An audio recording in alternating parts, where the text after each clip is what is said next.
Hey everybody, I'm Marlon with Chronic Pain Warriors United. Hope y'all are all having a great week so far. I'm filming this on Thursday afternoon and it'll be released on Friday morning. So happy Valentine's Day as well. And that's what this video was originally going to be about, like maintaining romantic relationships while managing chronic pain and chronic illness. But as I was doing research, as I sometimes do, I decided to change up the video, and it's more about the overall physical, emotional, and mental issues that we deal with when living with chronic pain and chronic illness. So we're going to jump right into that. And we're going to start with the physical issues because that's where it all starts for most of us.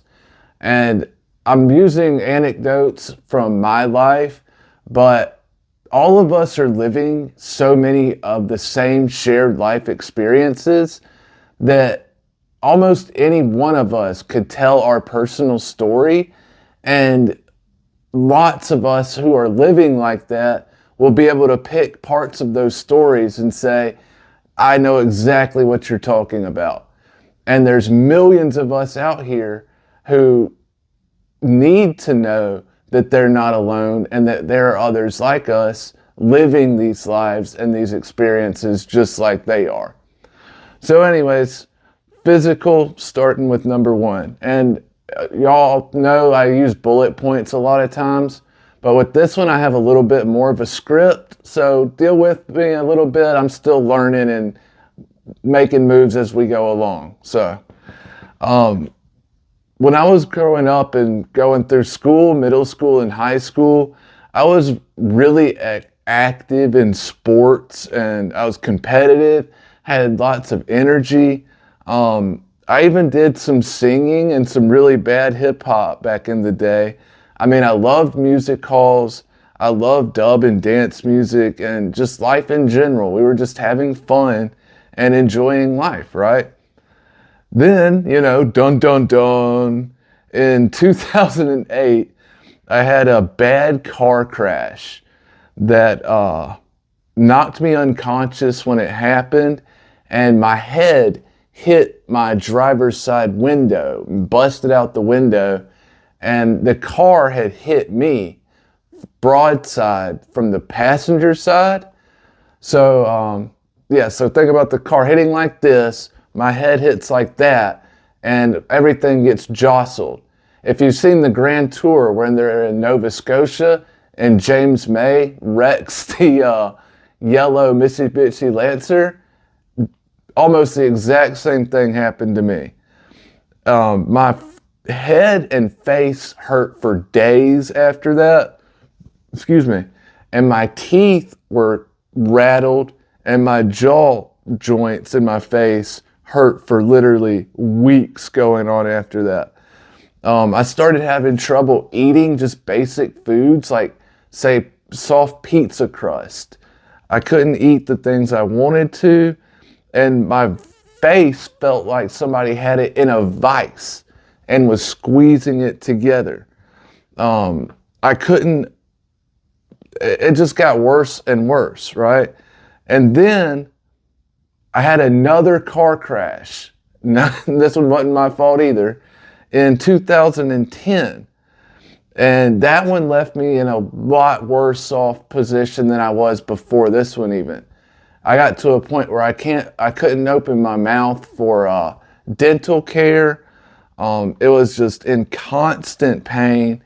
And I felt like with the vice, but a lot of times it felt like somebody had one up on the top jaw and another one on the bottom, and then they'd be pushing like this in opposite directions. And I still feel that a lot of times to this day. Then in 2013, finally, several years after all this happened, it got bad enough that I started seeking medical intervention.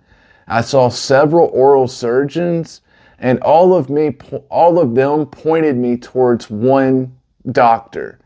And he's well known in Alabama and the Southeast. He's also well known in the temporomandibular joint disorder surgeon community for advocating surgery early and often.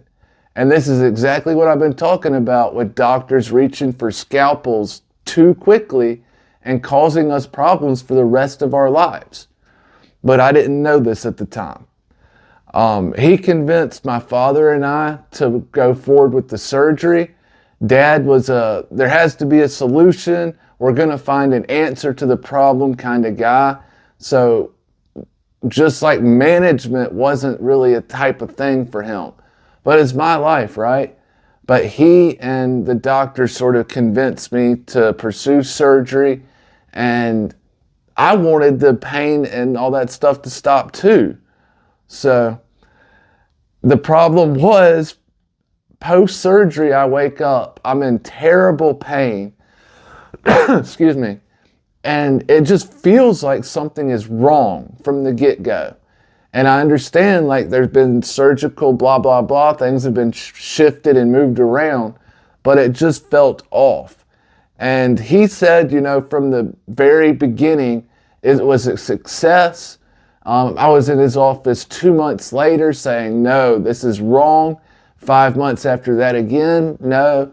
And his answer with, like, just like with back surgeries, let's start the whole process over again, and you'll probably need another surgery to fix the surgery. And that's when I just, no. So there we are, like 12 years later now, and I'm still dealing with this stuff, and my life was consumed by pain and all that time. You know, morning, afternoon, evening, it's always there. And despite what Marvel and Doctor Strange want you to think, pain is not going to become an old friend. It is murder, and it has stolen almost everything that I care about from me at some point since I started having these issues. Now I'm trying to claw some of it back with Chronic Pain Warriors United, and we will.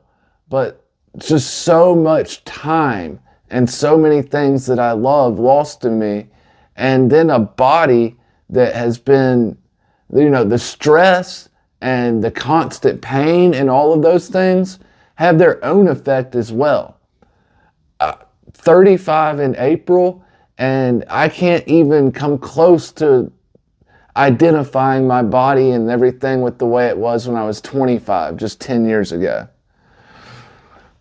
So anyways, moving on to the emotional and mental, and these two are wrapped up tightly together.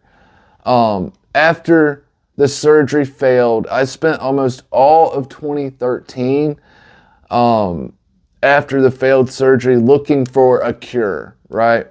I visited a lot of doctors in the Southeast in 4 different states, and none could offer any solution that the risks weren't too high to me.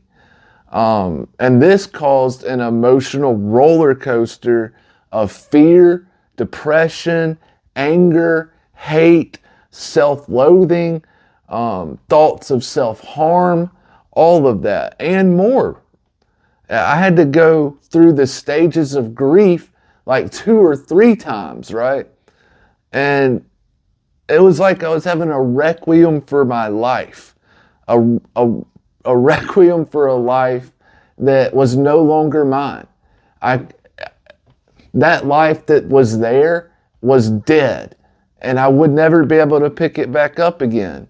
And I had to go through the stages of grief to get to that point and realize that. Now, accepting that was very difficult, and accepting that I'd likely live with this issue the rest of my life and probably die with it, unless microsurgery improves drastically during the rest of my life. And I mean, this is when the actual real, I thought all this leading up to this was bad when it was happening, but this is when the real fight began.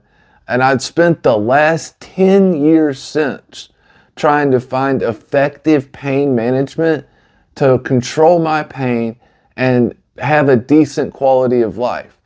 I saw pain doctor after pain doctor, pain clinic after pain clinic, always informing them about the other doctors I'd seen because I didn't want them accusing me of doctor shopping, even though that's technically what it was. I was trying to find a doctor who would help me.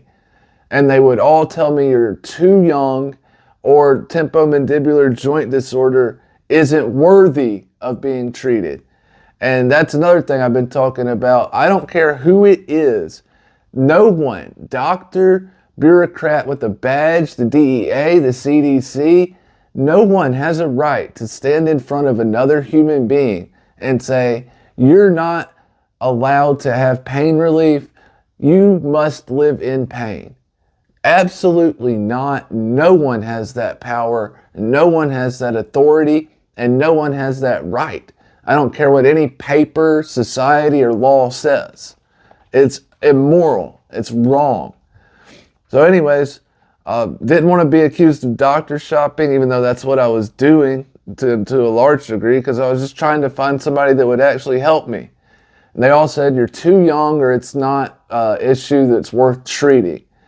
And when they would say you're too young for pain management, what they meant was you're too young to be being prescribed opioids, which is also ridiculous, as I've talked about before. But that's the only way to effectively manage my pain issues with this disorder. Shots don't do anything. Advil, Tylenol, NSAIDs, no. Gabapentin, no. Tramadol is a disgusting. So I'm left with really one choice. And they locked me away from it and told me I couldn't have it for almost 10 years. And what that cost me during that time is almost impossible to quantify. They also would treat me like a drug addict and a criminal just for advocating for myself and telling them what I needed. I'd also have the truth used against me. Like, I would tell these people the truth. I'm doing this. I'm self-medicating on the black market. And that became a vicious circle of, well, I can't treat you if you're doing that. High-risk patient, even though it's not that. The pain, I had to start self-medicating because the pain made life absolutely unbearable without it, without effective pain management. And these doctor visits conditioned me like one of Pavlov's whipped dogs, I was conditioned to be treated like crap, just treated like absolute shit, and I was. And this caused me to develop depression, PTSD, anxiety, and probably one or two other things from the DSM if I really wanted to go look. In the meantime, my life was absolutely ruined. A smoldering dumpster fire of a wreck that was my life, hope, plans for the future and everything, just gone. And that's been hard to deal with to this day. That's a whole nother series of going through the stages of grief. Then in 2018, I caught a break. I did get a bit of hope. I met an amazing, beautiful woman and fell in love, right? She knew about these issues beforehand, and she did everything she could. She was amazing in supporting me and helping me any way and every way she could in that first year and a half or so. And I'll always be grateful for that. I'll always cherish that time. But then as time went on, she realized that these problems weren't going away. And that's why they're called chronic. Lots of times we live with them for the rest of our lives. And when she realized that these issues weren't going away and there wasn't going to be a cure, she decided to leave me not long after that. And we'd been engaged a little under a year when that happened. I've learned over all this time that I personally don't have the capacity for self-harm. Well, not self-harm. We all have the capacity for self-harm in some way or another. I should say self-deletion, ending my own life. It's not in me. And we all can self-harm, but this was something else. Something broke inside of me with this, and I retreated deep inside myself. I started cauterizing all the wounds, and I cut off all the emotions I could, like Spock going through Kulinar, and I just tried to cut myself off from the world. But I still loved her. I still miss her. And I went into monk mode for almost 2 years. You know, the dude up in the mountains by himself, just isolated. And about that time is when my friend, the friend who helped me create and get ready to launch Chronic Pain Warriors United, we got that going. He ended his life just a few days before we launched, because his pain doctor had cut his medications again for the 4th or 5th time in a row, drastically. And he was just having too many painful days. He was about to be going through massive withdrawals yet again for the 4th or 5th month in a row. And I assume that's why he did it. I didn't hear from him beforehand. So we decided to start fighting for patients' rights and to help people. And before we got it going, he did what he did. And here we are today. I'm a physically broken individual in ways that I never even thought possible, really. And then the mental wars and the emotional scarring and damage that I'll have for the rest of my life from all of this is unbelievable. But we're still here. We're still fighting for our rights to pain management and to prevent these things from happening to more people in the future. That is our main goal with Chronic Pain Warriors United, is to achieve patient-centered pain management reform that focuses on the patient's rights to effective pain management and pain relief. That has got to be achieved. We have lost far too much in the quality of our lives and in blood and treasure, and the system has got to be reformed and remade. So we really appreciate y'all that are here with us. Thank you. The first 3 of y'all who comment at the end of the video, I'm going to send y'all out one of the new pins that we got from Chronic Pain Warriors United. Y'all can see it right here on my hat. And yes, this is why I wear a hat most of the time. My hair is growing out and it looks kind of bad right now. But these are the new pins we got. First 3 to comment on this video, I'll send y'all out a free pin. Like I say at the end of every video, your stories, just like you, are special and unique, and they're going to help us reach out to people, show people what is happening, and convince them that we are all human beings deserving of attention and deserving to live quality lives, if at all possible, to the best quality possible. So be sure and leave your comments. Get down in there and let us know how these things have affected you. Hit that like and subscribe button on the way out. I'm Marlon with Chronic Pain Warriors United. Y'all be well and stay blessed. Cheers.